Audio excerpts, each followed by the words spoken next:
Très chers amis, bonjour. Je voulais m'entretenir aujourd'hui avec vous et réfléchir sur le nouveau livre que nous commencerons à lire dans les synagogues ce Shabbat, le livre de Vaïkra. Vaïkra, il l'a appelé, c'est Dieu qui s'adresse à Moshe, qui, comme à son habitude, va transmettre aux enfants d'Israël la réglementation de la vie qui devait s'organiser à l'intérieur du temple. Ce Mishkan, ce tabernacle portatif qui vient d'être inauguré, la Shekhinah a pris place. Nous pouvons donc assister au fait que Dieu ait accepté cette maison que nous lui avons construite, puisque des miracles quotidiens vont pouvoir être vécus par tout un chacun. Il y avait cette nuée qui résidait au-dessus du Ohel Moed, de la tente de témoignage. C'est le témoignage, donc, encore une fois, que Dieu avait pardonné la faute du veau d'or aux enfants d'Israël, et la preuve qu'il avait effacé cette erreur, c'est qu'il vit, et si l'on pouvait parler de Dieu en ces termes, en tout cas, c'est qu'il prend place aux côtés de ses enfants.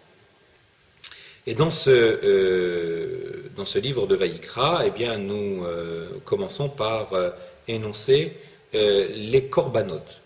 Korbanot, en hébreu, signifie les sacrifices, qui vient du verbe les karev. Karev, ça veut dire rapprocher.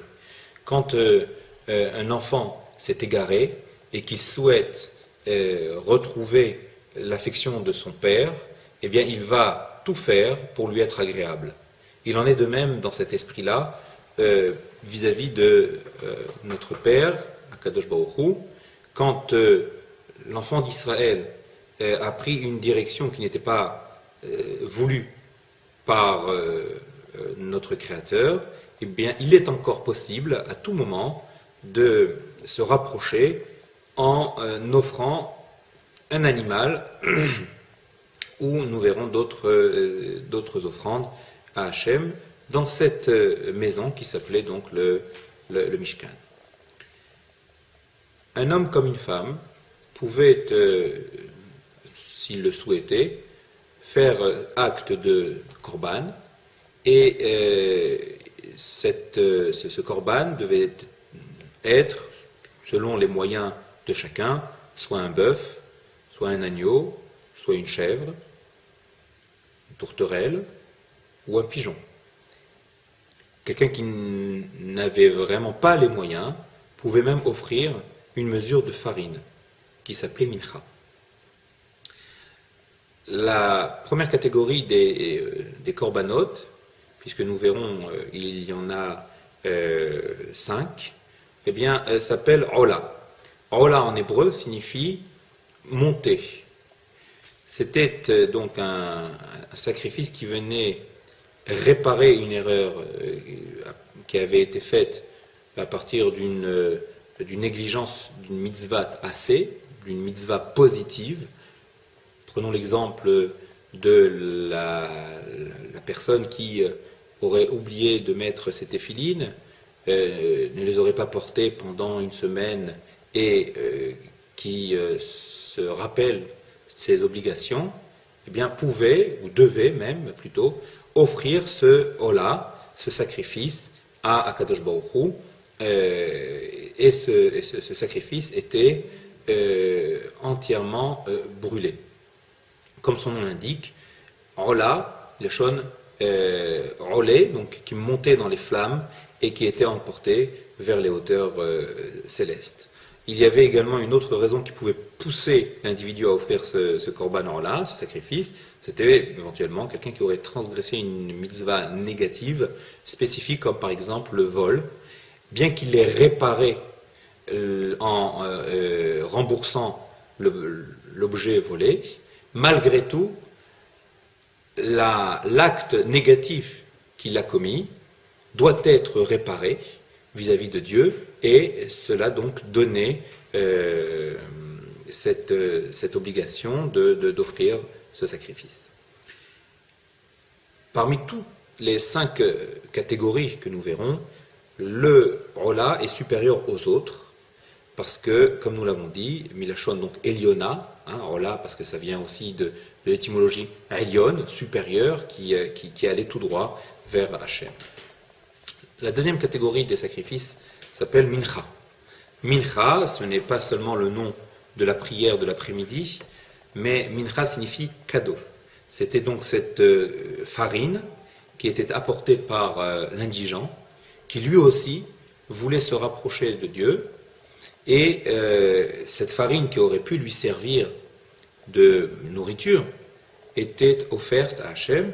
C'est, comme nous le savons, un acte, un geste qui est énormément apprécié par Hachem. Pour aller un peu plus vite, nous avons également Shelamim. Shelamim qui est donc, comme son nom l'indique, Shalem. Shalem c'est entier, mais aussi Shalom, la paix. C'est un sacrifice qui était offert spontanément, d'une manière volontaire, et qui était divisé en trois. Une partie pour Dieu, une partie pour le Kohen, et une partie qui revenait au propriétaire qui offrait l'animal. Donc tout le monde était content, c'est la raison pour laquelle ce sacrifice s'appelait Shelamim. Il y avait le sacrifice Khatat, Khatat qui est le sacrifice expiatoire. Alors là, il s'agissait d'une personne qui avait véritablement, dans un oubli, profané une mitzvah négative de la Torah, qui avait, par exemple, mangé du pain pendant Pessah, mais tout cela dans un oubli. Eh bien, après les fêtes, il devait apporter cet animal au temple au titre de khatat, expiatoire. Et ce qui est intéressant, c'est que l'endroit où cet animal était sacrifié, qui était donc le côté nord du Misbéach, de l'autel, c'était également à ce même endroit où le Ola, le sacrifice pour les pensées négatives, était aussi offerte, de façon à ne pas faire honte à la personne qui aurait fauté par inadvertance et le mettre côte à côte avec celui qui faisait don d'une manière spontanée d'une offrande à Hachem. Et puis, pour conclure, je rapporterai juste une petite anecdote, celle de Rabbi Shmuel ben Elisha, qui disait que bien qu'il soit interdit le vendredi soir d'étudier à la lumière d'une bougie, seul, sans qu'il y ait quelqu'un pour nous surveiller, au risque de venir et d'oublier que c'est Shabbat en prenant la bougie et de la rapprocher du texte, eh bien lui, Rabbi Shmuel ben Elisha, un jour avait tenu tête aux autres en disant moi je lirai le vendredi soir et je n'oublierai pas que c'est Shabbat.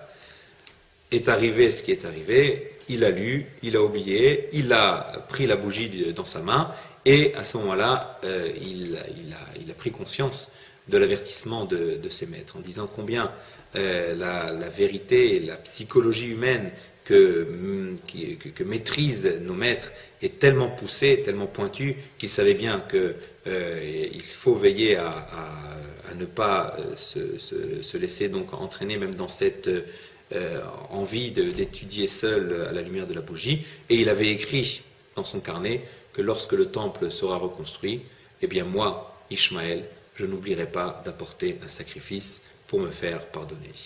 Et Hiratson, que nous puissions nous aussi nous rapprocher. Aujourd'hui, nous n'avons plus le temple, nous n'avons plus le moyen d'offrir des sacrifices, mais ce qui a remplacé ces corbanotes, ce sont nos prières que nous faisons quotidiennement. Et quoi de mieux que de se retrouver dans un minyan avec ce quorum de 10 hommes pour pouvoir faire toute la prière dans sa globalité et ainsi pouvoir épancher son cœur et nous rapprocher de notre Créateur. Bonne réflexion.